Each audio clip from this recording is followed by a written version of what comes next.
Well, the 346cc Thunderbird gets a single cylinder 4-stroke twin spark which is air cooled. If you're talking about the bore and stroke, it's 70 mm is to 90 mm and the compression ratio is 8.5 is to 1. The power of this bike is 19.8 bhp at 5250 rpm, which is really not bad.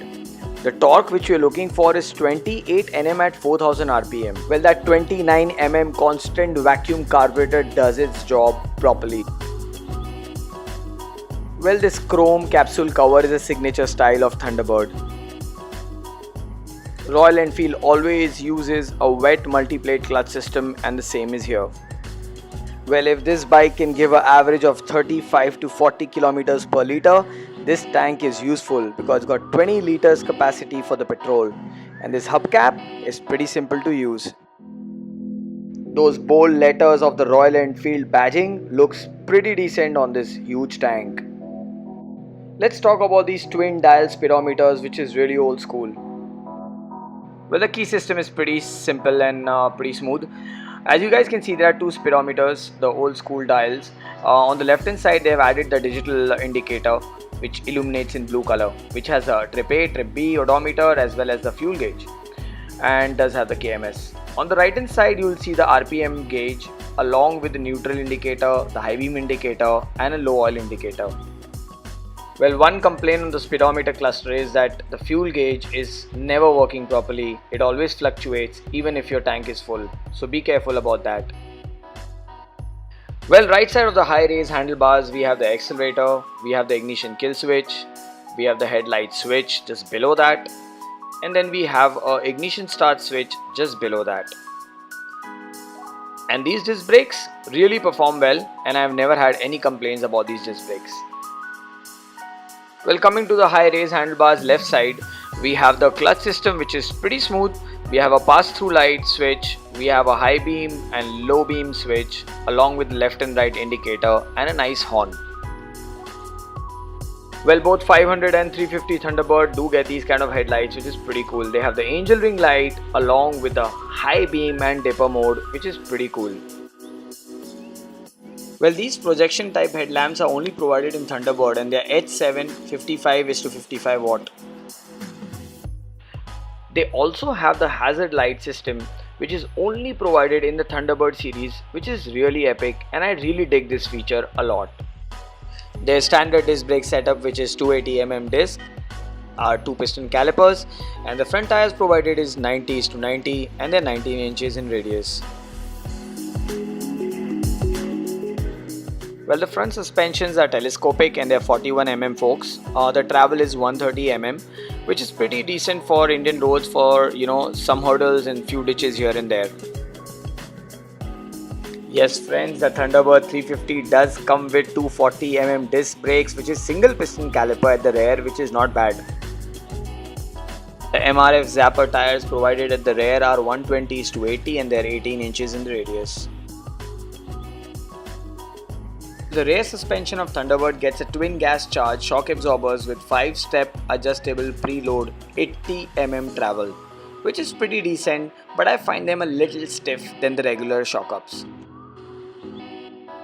The fuel supply towards the carburetor does get a cock for on, off and reserve. Well, the 5 positioned LED bulbs on the tail lamp really looks cool, and I think it will be very useful on the highway, especially on the long tours. Well, the compressed growling exhaust really sounds cool. However, Smith wants to replace that, and we'll be doing a video on that soon, so stay tuned for that video also. Well, the only customization, or you can say added part to this motorcycle, is this crash guard, which is a T-bracket crash guard, and I think Smith got this for 750 rupees in South Mumbai, and does come with this nylon rope around it, which looks pretty decent.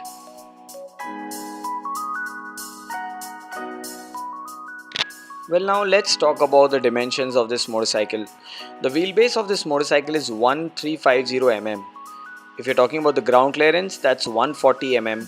The length of this motorcycle is 2060 mm. The width is 790 mm without mirrors. The height of this motorcycle is 1205 mm without mirrors. If you're talking about the seat height, it's 775 mm.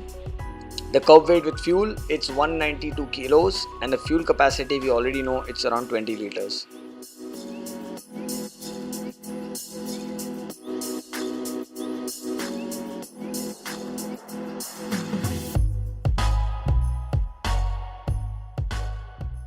So now let's hear the firing of this motorcycle.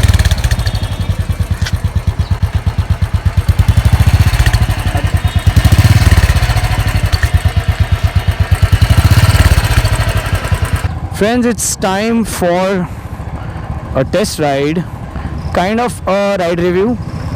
Let me just get out of this place first and then I'll talk about this motorcycle. As I have ridden the Thunderbird 500 and I have reviewed it, the sitting position is exactly the same. The seat is pretty good, but if I have advised him to add a little cushion near the hip area of the seat, and he agrees with me. And as you guys can see, Smith is on my GT. Oh man, when I look at my bike, this is the only time I can see my bike when someone else is riding. Oh shit, she is a beauty. I love this bike a lot. Okay, let's not drift from our topic. Let's talk about Smith's motorcycle. Let's not drift over my bike. Coming back to this, let's talk about how comfortable it is. Trust me, this is designed for city and highway. This cruiser is the only bike in Royal Enfield which anybody can ride. There are a lot of people who cannot ride the Classic very well, thinking it's too heavy and curving on that is a little difficult. But Thunderbird 350 was specially designed that any guy or girl who's looking for a normal cruiser bike, who can put the foot down with a low ride feel, can really go for this bike. Okay, so that's all about the riding comfort of this bike. Okay, now let's talk about certain flaws which I found in Thunderbird, which already Smith agrees with me. Okay, one is the speedometer fuel indicator.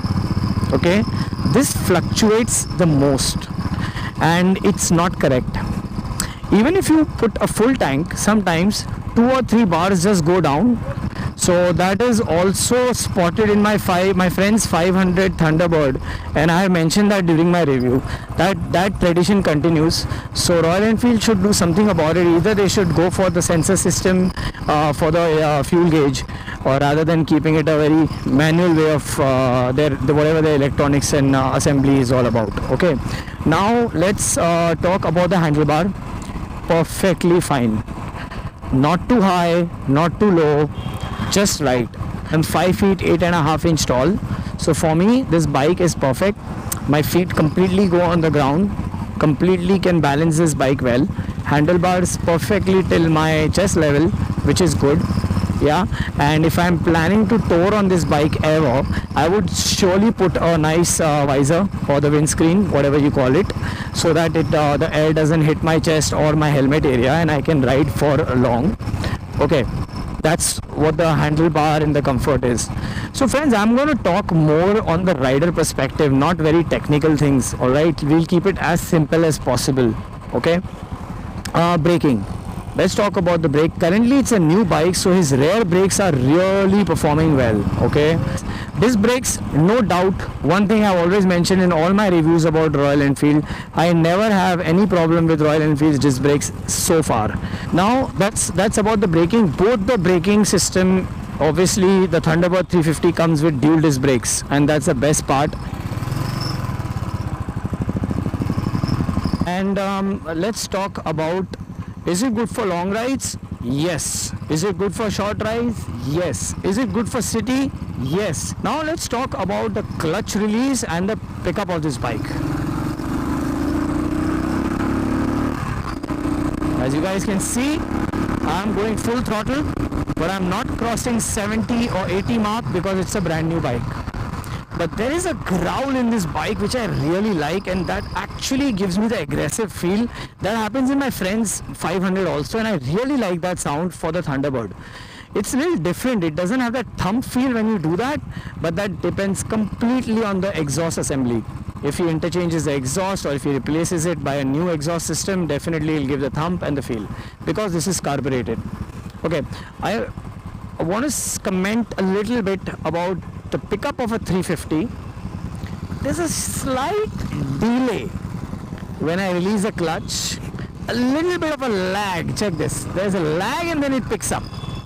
Okay, so this is a thing always with the Thunderbird 350, and that's common. So there's a little bit of a lag, and I'll show it to you. I'll demonstrate it right now in first gear.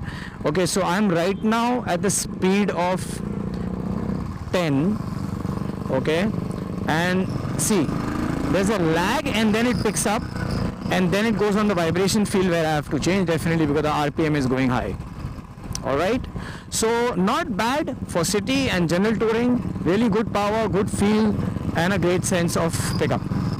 I also want to mention one thing about Thunderbird, guys.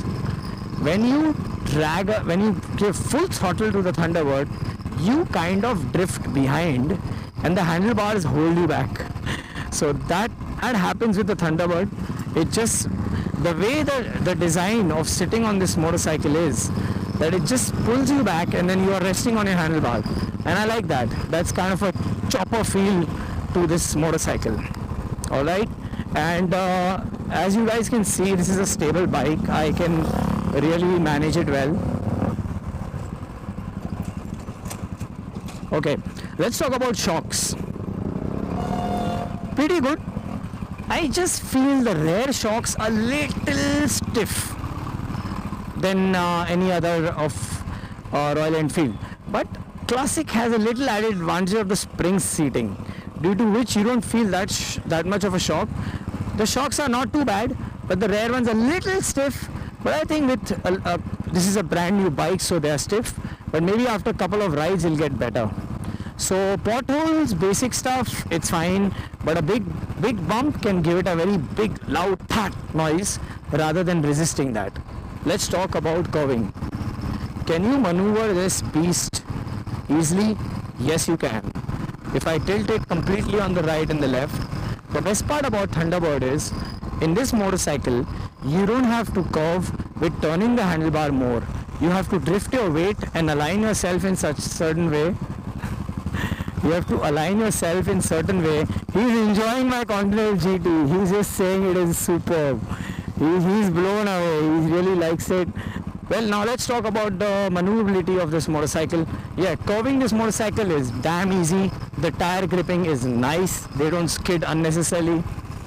The best part about Thunderbird is you don't have to turn the handlebar. You just have to lean towards that side and the bike actually turns that side, because of the way this bike is designed, because of the shocks, because of the aerodynamic low ride sitting. So overall, guys, that's my riding review about it. Where I spoke about braking, I spoke about the clutch system, I spoke about the shock ups, I spoke about the engine and the pickup, the ability to curve on this motorcycle, and yeah, pretty good. Well, in a short, I hope this riding review just did justice. And if there are any questions, friends, feel free to ask me, comment them below. I will answer them. But this is a nice bike. I don't have any complaints about it.